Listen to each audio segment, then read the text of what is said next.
We're back on Victor Videos. As promised, our special guest on our 200th show. Please welcome to Victor Videos, Twila Paris. Yay! Thank you. It's How good are to you? be here. So honored. Congratulations. Thank you. That's incredible. Well, thank you very much. We're on the same mission that you are, as we talked about a little bit earlier, and it's neat to be called of God, and we're kind of on a similar path. We feature what you do. So that's interesting. What I'd like to do is talk a little bit about the beginning of Twila Paris. You recorded your first album in '81, I believe. Is that correct? I recorded it in 1980, actually. In '80? Okay. It was released in 81. Released in '81. Yeah. What happened when you were a young girl that caused you to be pulled into songwriting to start on this mission?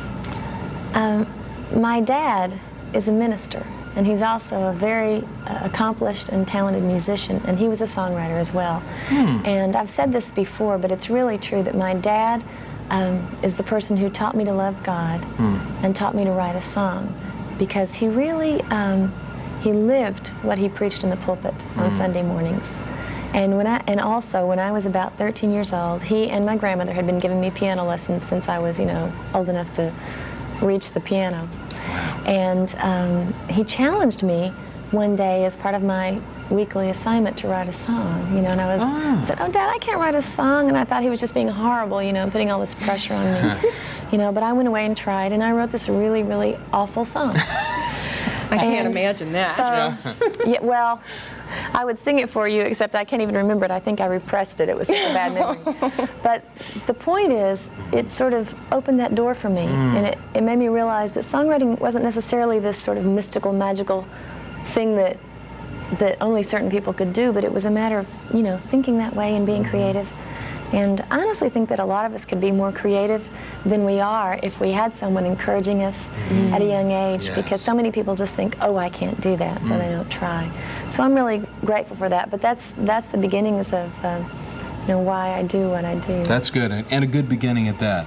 I think it's time to go to one of your great songs, and we're going to watch a video. This is Twila Paris and Destiny on Victor Videos.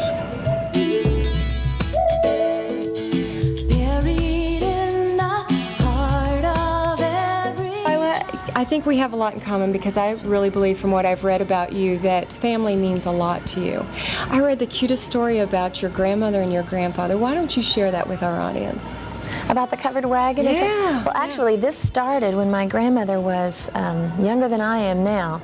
She had 4 sisters and a brother, and they were all still single at the time, and her dad was a preacher, and they literally all traveled in a covered wagon all over certain parts of the U.S., Arkansas, Oklahoma, Texas, and they would come to a town where there wasn't a church at all, and they would build what they called a brush arbor. They'd build a framework and pile old brush and vines over the top of it for a shelter, and then go in the town in the daytime and sing and preach on the street corners and invite people to come out to church. And they'd preach in the evenings, the girls would sing, and all the girls actually preached too. And from that, a church would be started, and once a church was planted and established, they would move on and go to the next place. And then once my grandmother was married, she and my grandfather did something similar, in that he was actually a carpenter as well as a minister, and they would go in and actually build a church and stay there for 2 or 3 years, and then move on, turn it over to someone else, move on and do the same thing. So, I say that in a way I do the same thing, not in a covered wagon. Thank goodness. It'd be hard to get to where you've got to go. Thank goodness. But do a similar thing to what my grandmother did.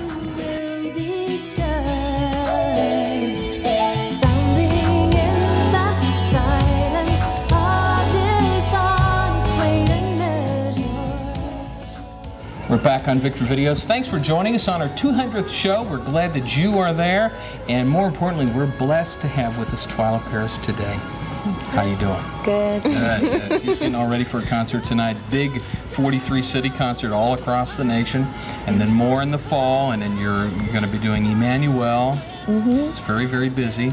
You also have, not in addition to what you do in your concerts and singing, have connected yourself with some little small organization that your cousin started, Youth with a Mission. Small? Yeah, Youth with a Mission, for those who may not know, is an international, interdenominational missionary organization. one of the largest, if not the largest in the world. I'm not sure. And I guess it's my dad's cousin, Lauren Cunningham, actually founded it and is still the director of Youth with a Mission. And the particular base that's in Arkansas, my dad is the director of that base. A lot of our family members are involved in YWAM, as we call it. Yes. And that's my home fellowship, and that's where I'm sent out from and was in the very beginning. That's where I led worship years and years ago before I ever started recording. And as a matter of fact, We Will Glorify was very well tested right there at the YWAM base in Arkansas with me leading worship. And we still, in all the concerts, we give the people who come an opportunity. There's always a booth in the back where they can find out about ways that they can be personally involved in going and taking the message of Jesus to people in this country or even in another country around the world. That's great. Well, we're going to go to your video before we let you go. And this is God is in Control. What a fun song. I'm glad.